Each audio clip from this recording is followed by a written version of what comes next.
Imagine a wound that's festering. The pharmacy won't exist for another 10,000 years.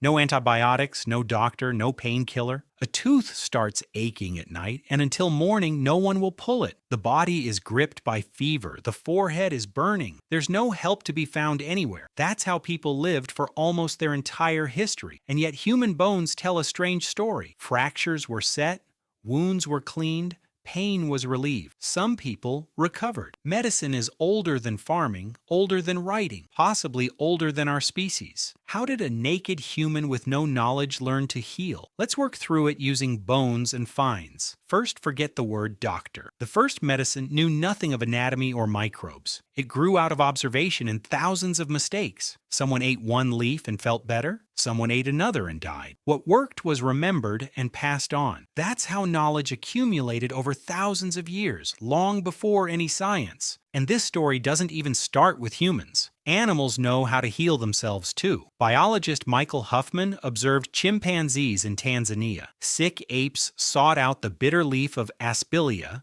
which they don't normally eat. This leaf contains substances that suppress parasites in the gut. Other leaves they don't chew, they swallow whole, folded accordion style. The rough surface sweeps worms out. They do this in the mornings when the worms are more active, and no one taught them this from books. So the drive to treat the body with plants is older than humans themselves. Our ancestors came out of the forest with this instinct already in them. Humanity's first pharmacy was the forest and the meadow. Hundreds of plants grew around, and each did something to the body. Some stopped diarrhea, others brought down fever, others eased pain, others expelled worms. But how do we know that our ancestors really were treating themselves and not just eating? The answer got stuck in their teeth. Hard plaque builds up on teeth, dental calculus. It preserves traces of food for thousands of years. In El Sidrón cave in Spain, Neanderthal teeth were found. They are about 50,000 years old. In the tartar on the teeth, traces of yarrow and chamomile remain. Both plants are bitter and offer almost no nutrition. They weren't chewed for food. One Neanderthal had an abscessed tooth, and in his plaque traces of poplar were found, the bark of which we know from aspirin. Poplar and willow bark contain salicylic acid, the basis of aspirin. That same Neanderthal also carried penicillium mold in his mouth. From a related mold, millennia later, penicillin would be made. So it seems he was dulling pain and infection with whatever was at hand, long before any pharmacy or prescription. But the most powerful medicine was hidden elsewhere, in simple care for one another. A sick or injured person alone in the wild is doomed. They can't hunt for food or escape a predator. They can survive only if their own people stay by them. And bones show that they did stay. In Shanidar Cave in Iraq, a Neanderthal was found, nicknamed Nandi. He was in his late 40s and he was badly broken down. A withered, crippled arm, a blind eye, deafness, a maimed leg. With all that, he lived for years.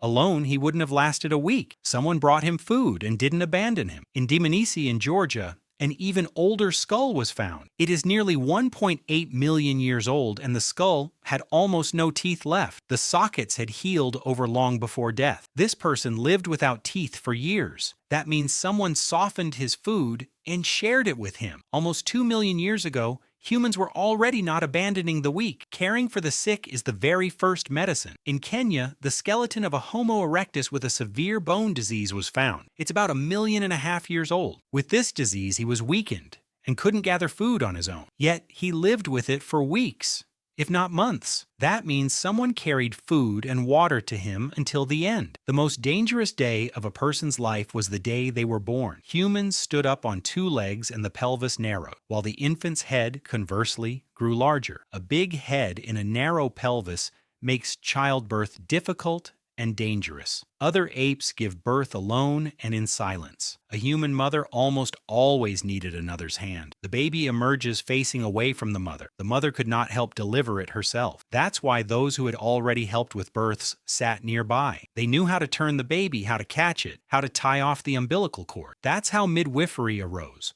Older than any hospital. Help during birth saved 2 lives at once. Next, humans learned to repair the body with their hands. A broken bone had to be set straight and secured, or it would heal crooked, and the person would be left crippled. In ancient skeletons, fractures are found that healed straight. Someone had set them and applied a splint. Splints were made from branches and bark, tied on with sinew. An open wound needed to be closed and kept from festering. Honey, Resin and birch tar were used. Honey dries out microbes and keeps a wound from rotting. Birch tar kills infection and holds on the skin. Conifer resin was chewed and applied to sores, and moldy bread or porridge was placed on abscesses long before any science existed. The mold sometimes suppressed infection, though no one knew why. Fly larvae ate away dead flesh and cleaned wounds. What looked disgusting actually saved a limb from rotting. Heavy bleeding had to be stopped quickly. Sometimes a wound was cauterized with a hot stone or a firebrand. The heat sealed the vessels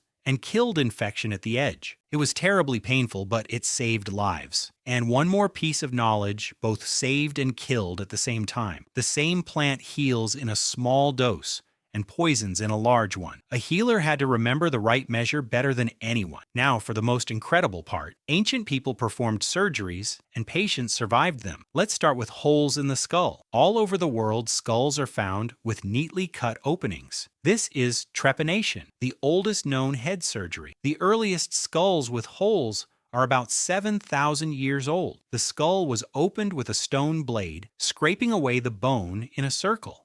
Why? People still debate it, maybe to release pain, stop seizures, or relieve pressure after a blow. But here's what's striking about these skulls. The edges of many of the openings had healed over with new bone. That means the person lived after the surgery for months and years. Cutting a hole in a head with a stone knife and not killing the patient, that's a tremendous skill. Now onto the leg. On the island of Borneo, the skeleton of a young man missing part of his leg was found. His leg had been amputated with a clean cut. This skeleton is 31,000 years old. It's the earliest known amputation on Earth. The bone had healed and smoothed over. That means the person lived for years after the operation. Someone cut off the leg in a way that kept the person from bleeding out or dying of infection. In the Stone Age, people already understood how to stop bleeding and close a wound. They got to teeth too. At Mehrgarh in present-day Pakistan, drilled teeth were found. They are about 9,000 years old. A hole in the tooth was drilled with a thin stone drill with a flint tip, most likely to scrape out decay and ease the pain. In Slovenia, a tooth was found with a filling made of beeswax. This filling is about 6,500 years old. Wax was poured into the crack to seal off the exposed nerve. Drilling a tooth without anesthesia is something few would want, but people did it just to ease the pain. The best preserved ancient first aid kit was found together with a body. In the Alps, a man emerged from the ice. He was named Ötzi. He died about 5,300 years ago. The ice preserved his body, clothing, and gear. On Ötzi's skin, 61 tattoos were counted. These aren't drawings of animals or patterns. Small lines sit above joints and on the lower back, right where his bones show arthritis and wear. It seems the marks were tattooed onto sore spots to relieve pain. This resembles the points that thousands of years later would be treated with needles. In Ötzi's pouch was a piece of birch fungus. Birch polypore repels parasites and suppresses microbes. And in Ötzi's gut lived exactly such a parasite, whipworm, so it seems he wasn't carrying the fungus for nothing. 5,000 years ago, humans were already assembling a personal first aid kit for the road. Pain wasn't dulled only with plants. Fever was brought down with cold water and sponging. In sweat lodges, illness was driven out with steam and heat. Stones were heated red hot, water poured on them, and the person sweated in the hot steam. Fasting let the body rest from heavy food, and illness was also treated with words and ritual. A healer sang, beat a drum, drove away the evil spirit of the sickness. Today we know about the power of belief in healing. When a person believes they'll recover, pain really does subside, so the healer treated both the body and the fear of death. The healer, too, is sometimes found in the ground. In Israel, archaeologists uncovered the grave of a woman about 12,000 years old. Buried with her were turtle shells, parts of an eagle, a boar, and a marten. She was buried differently from others with special honor. That's how someone considered a healer and a link to the spirits was buried. The role of the healer in the group was highly valued. Let's put together one such case. A hunter returns with a wound on his leg, a deep cut from a rock. He's laid down by the fire where it's bright and warm. A healer examines the wound, cleans it with water, applies honey and crushed leaves so it won't fester. Over that, a bandage of soft, tanned leather. If the bone is affected, a splint is prepared, from branches nearby. The hunter is given bitter bark to chew for the pain. For several days he's fed and not sent out to hunt. Someone changes the bandage and watches over the wound. A week later, he's back on his feet, spear in hand. In his bone, the trace of that cut will remain forever. Thousands of years later,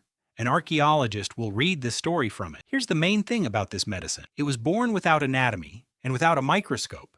Every remedy came from observation and memory. They noticed a sick monkey chewing a leaf and tried it themselves. They remembered that bark relieves pain and passed it on to their children. Today's aspirin grew out of that very willow and poplar bark. Many medicines began with a plant that someone once dared to try. But stronger than any plant was one thing. People didn't abandon their own in trouble. The wounded were fed. The sick were kept warm. The weak were kept within the group. Without that care, no remedy would have saved anyone. The desire to heal one another turns out to be older than medicine itself and older than words. Now compare that to your own illness. You get sick and take a ready-made pill from a box. Behind that pill stand thousands of years of trial and error. Someone was the first to chew bark and notice the pain go away. Someone was the first to set a stranger's bone and get it right. Someone was the first not to abandon a sick person by the fire. They didn't know the words